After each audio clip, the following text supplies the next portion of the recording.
अस्सलाम वालेकुम। आज का जो हमारा लीगल लेक्चर है वो है इंक्रीमेंट ऑफ द रेंट, किराए में इजाफा।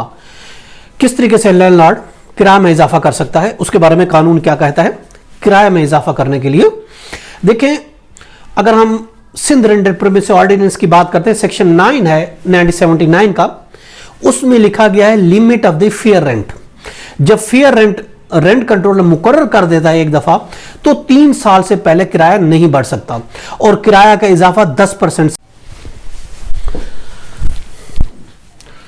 तो किराया जब फेयर रेंट मुकर्रर हो जाता है तो 3 साल से पहले किराया नहीं बढ़ सकता और इसमें 10% से ज्यादा इजाफा नहीं हो सकता। अगर हम अंडर सेक्शन 9 की बात करते हैं, अगर इस्लामाबाद के रेंट रिस्ट्रिक्शन ऑर्डिनेंस 2001 है उसकी बात करते हैं, उसमें कानून क्या कहता है, जिसमें उसमें यह कहता है 3 साल से पहले किसी भी नॉन रिहायशी बिल्डिंग का किराया नहीं बढ़ सकता।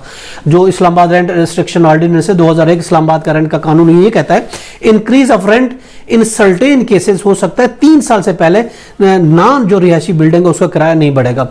और इसी तरीके सेक्शन उसका 10 ये कहता है रिहायशी और कमर्शियल बिल्डिंग का किराया 3 साल के बाद 25% तक बढ़ाया जा सकता है, ये कहता है इस्लामाबाद का रेंट कानून कहता है। अगर हम पंजाब के रेंट के कानून की बात करते हैं, पंजाब रेंटेड प्रीमिसेस एक्ट 2009 का है, पंजाब के रेंट के कानून के हवाले से बात करते हैं, उसमें यह कहा गया है कि किराया में इजाफा का उसमें कोई कानून मौजूद नहीं है, दोनों की रजामंदी से किराया बढ़ सकता है, कोई इसकी लिमिट भी मौजूद नहीं है। अगर पंजाब की हम बात करते हैं तो पंजाब में कोई नहीं, अगर हम देखा जाए तो सिंध में भी ऐसा कोई सेक्शन नहीं है कि किराया बढ़ा जाए कि हर साल, हर महीने या हर 2 साल किराया बढ़ सके। सिर्फ इसमें सिंध रेंटेड जो लॉ है उसमें सिर्फ ये कहा गया फेयर रेंट, अगर फेयर रेंट मुकर्रर हो जाता है तब 3 साल से पहले किराया नहीं बढ़ सकता, 3 साल के बाद बढ़ेगा किराया और उसके बाद 10% से ज्यादा इजाफा नहीं होगा।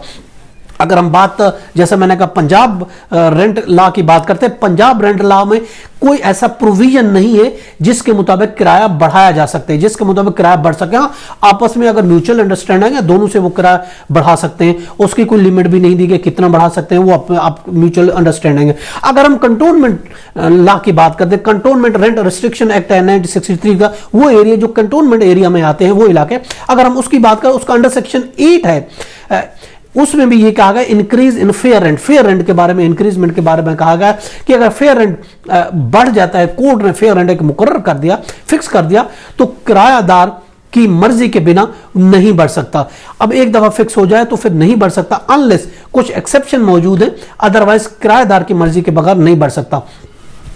और इसके अलावा मालिक जो है, अगर रिपेयर की जरूरत है, ऑफ कोर्स वो मालिक ही उस चीज की रिपेयर कराएगा किराएदार की तहरीर दरखास्त पर। तो अगर हम मजमूई तौर पर अगर हम देखते तमाम लॉ को देखते हैं, जो कि सिंध का कानून है, जो कि पंजाब का कानून है, या फिर इसका इस्लामाबाद का कानून है, या फिर कंटोनमेंट एरिया का कानून है, उसमें कोई स्पेसिफिक प्रोविजन ये नहीं दी गई है कि किराया बढ़ाया जा सकता है या कितना किराया बढ़ा सकता है, ऐसा लॉ में कुछ नहीं है। हाँ, सिंध के लॉ में और इसके अलावा कंटोनमेंट के लॉ में सिर्फ ये दिया गया है कि आप अगर फेयर रेंट है तो फेयर रेंट के बारे में बताया गया, आम किराए के बारे में नहीं बताया गया। और इसी इस्लामाबाद के लॉ में अलबत्ता ये कहा गया कि 3 साल के बाद किराया बढ़ेगा, और बाकी में पंजाब में बिल्कुल नहीं कहा गया कि किराया बढ़ सकता। हाँ, म्यूचुअल अंडरस्टैंडिंग से, दोनों की रजामंदी से आप किराए में इजाफा कर सकते हैं। ये था हमारा आज का लीगल लेक्चर